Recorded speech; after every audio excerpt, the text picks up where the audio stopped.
America ने जब अफगानिस्तान से अपनी सेनाएं वापस बुलाई थी तब एक बहुत बड़ी लॉबी ने अमेरिका पर ही सवाल उठाया था और सवाल के साथ साथ ह्यूमन राइट्स, मॉरल साइंस और वर्ल्ड पीस का पाठ भी पढ़ाया था। लेकिन अब जब पाकिस्तान ने अफगानिस्तान पर हमला किया है तो सब मौन क्यों हैं? चर्चा इस पर होगी। वहीं भारत में रातों रात एक बड़ा गेम हो गया। हम और आप सब सो रहे थे तब कई राज्यपालों की नई नियुक्तियां तय हो गई। भाजपा का ये कौन सा सियासी दांव है और ये क्यों हो रहे हैं आप और कांग्रेस के रिश्ते इतने तल्ख, इस पर भी चर्चा करेंगे। नमस्कार, खबर प्रधान शो देख रहे हैं आप। मैं हूं संगीता श्रीवास्तव।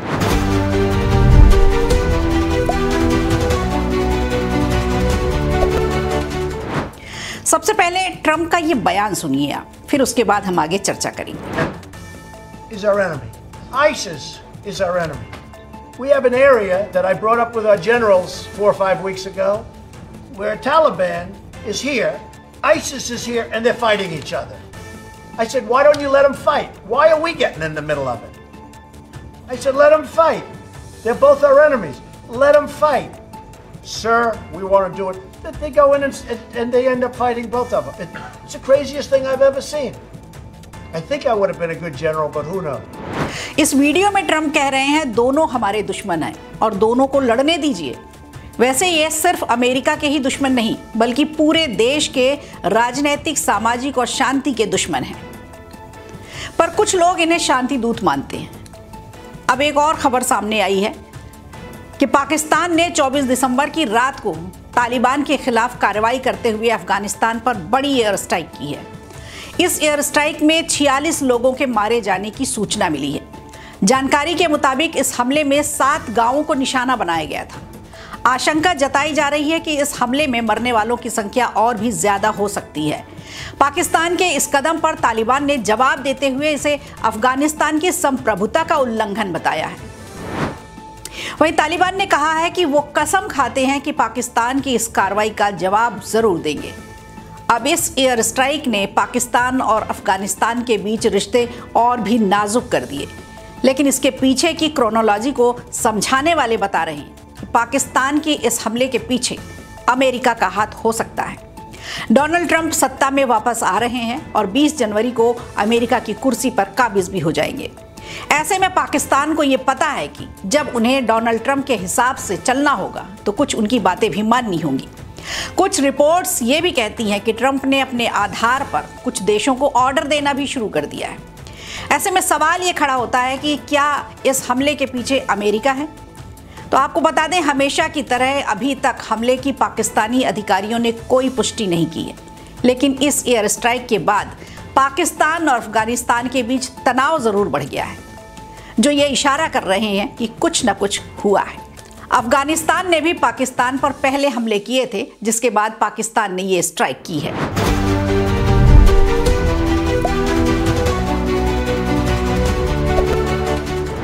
और अब बढ़ते हैं अगली खबर की ओर और समझते हैं भाजपा के नए सियासी गेम को। प्रधानमंत्री नरेंद्र मोदी और गृह मंत्री अमित शाह के फैसले की बात करें तो ऐसा लगता है बड़ी जल्दबाजी में लिए गए हों, लेकिन ऐसा होता नहीं। उन फैसलों के पीछे काफी लंबी प्लानिंग होती है, प्लॉटिंग होती है। इस बीच भाजपा के फैसले ने सबको चकित कर दिया। आखिर रातों रात राज्यपालों की नियुक्तियां क्यों की गई और इसके पीछे अब क्या है भाजपा की नई सियासी चाल?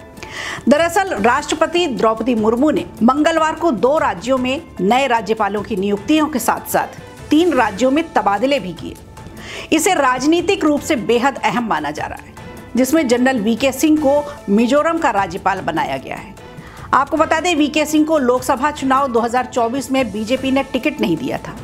ऐसे में उनकी मिजोरम में नियुक्ति को देख ये माना जा रहा है कि पार्टी ने उनके लिए पहले से ही तय कर रखा था, या फिर ये भी हो सकता है इसी बहाने पार्टी ने नाराज वीके सिंह को मनाने की कोशिश की है।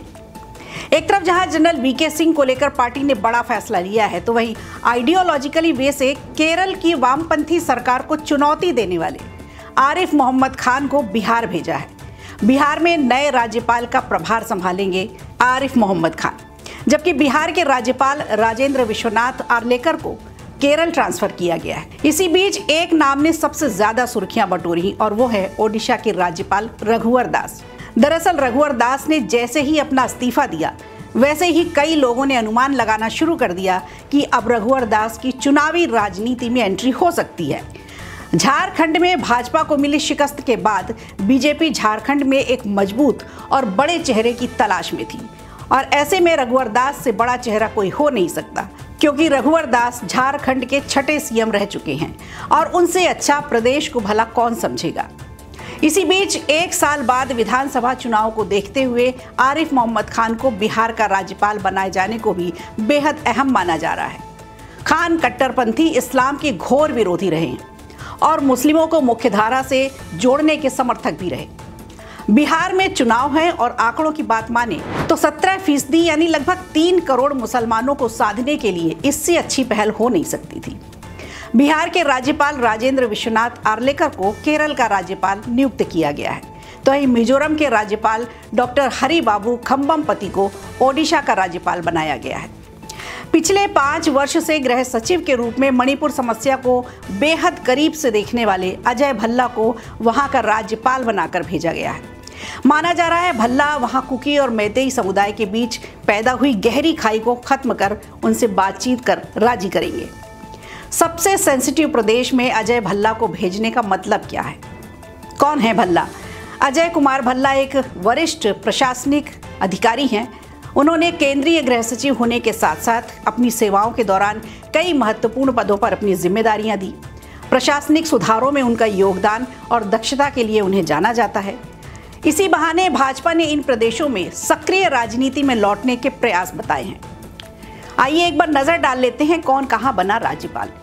ओडिशा में डॉक्टर हरिबाबू खम्बमपति, मिजोरम में डॉक्टर वीके सिंह, बिहार में आरिफ मोहम्मद खान, केरल में राजेंद्र विश्वनाथ आर्लेकर और मणिपुर में अजय भल्ला।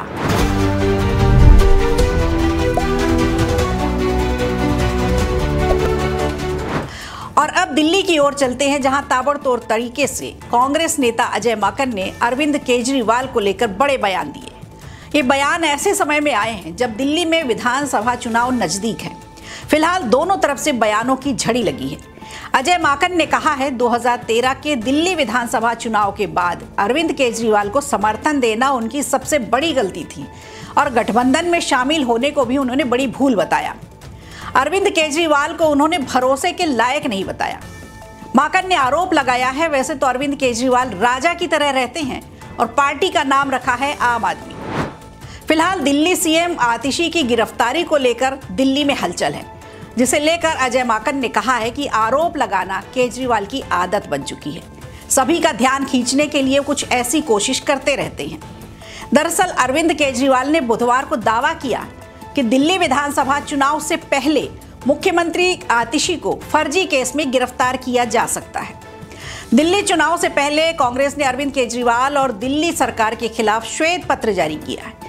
आप सरकार पर जोरदार हमला करते हुए कांग्रेस के कोषाध्यक्ष माकन ने बोला है, जन लोकपाल के मुद्दे पर आम आदमी पार्टी का गठन हुआ था। दिल्ली की सत्ता में 10 साल पहले आप सरकार आई थी, लेकिन आज तक जन लोकपाल नहीं ला पाई। अगर दिल्ली में केजरीवाल को एलजी जन लोकपाल लाने से रोक रहे हैं तो पंजाब में लोकपाल क्यों नहीं लाते? पंजाब में भी तो 2 साल से उनकी सरकार है। आपको बता दें, कांग्रेस भी इंडिया ब्लॉक का हिस्सा है। दोनों दलों ने मिलकर दिल्ली, हरियाणा, गुजरात और गोवा में लोकसभा के चुनाव लड़े। माकन ने शीश महल पर भी निशाना साधा। इसमें जितना खर्च किया गया है उससे लाखों लोगों की जिंदगी बदली जा सकती थी, माकन ने ये आरोप लगाया।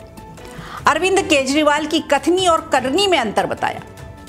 आपको याद होगा, पटना बैठक में केजरीवाल की हिस्सेदारी का जिक्र करते हुए भी माकन ने कहा है कि वे विपक्षी एकता को जोड़ने के लिए नहीं बल्कि एकता को खंडित करने के लिए बैठक में पहुंचते हैं।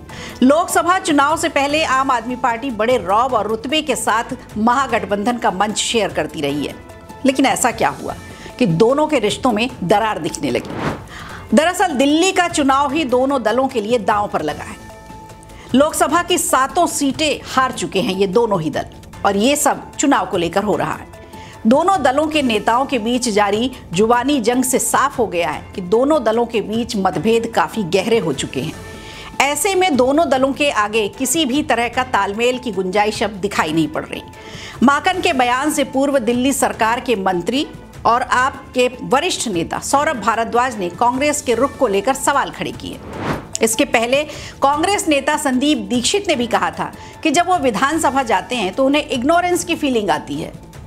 2024 के लोकसभा चुनाव में आप पहले ही कह चुकी थी कि वो इस चुनाव में अकेले उतरेगी, जबकि 2013 में कांग्रेस के समर्थन से ही अरविंद केजरीवाल दिल्ली की मुख्यमंत्री कुर्सी तक पहुंचे थे। तब से लेकर अब तक आम आदमी पार्टी की ही सरकार दिल्ली में है। 2015 के विधानसभा चुनाव में आम आदमी पार्टी ने 70 में से 67 सीटें हासिल कर बड़ा इतिहास रचा था, लेकिन 2024 के लोकसभा चुनाव से पहले 26 विपक्षी पार्टियों ने मिलकर इंडिया ब्लॉक बनाया। इस गठबंधन ने बीजेपी की अगुवाई वाले एनडीए के खिलाफ चुनाव लड़ा। दिल्ली की 7 सीटें बीजेपी के खाते में गई।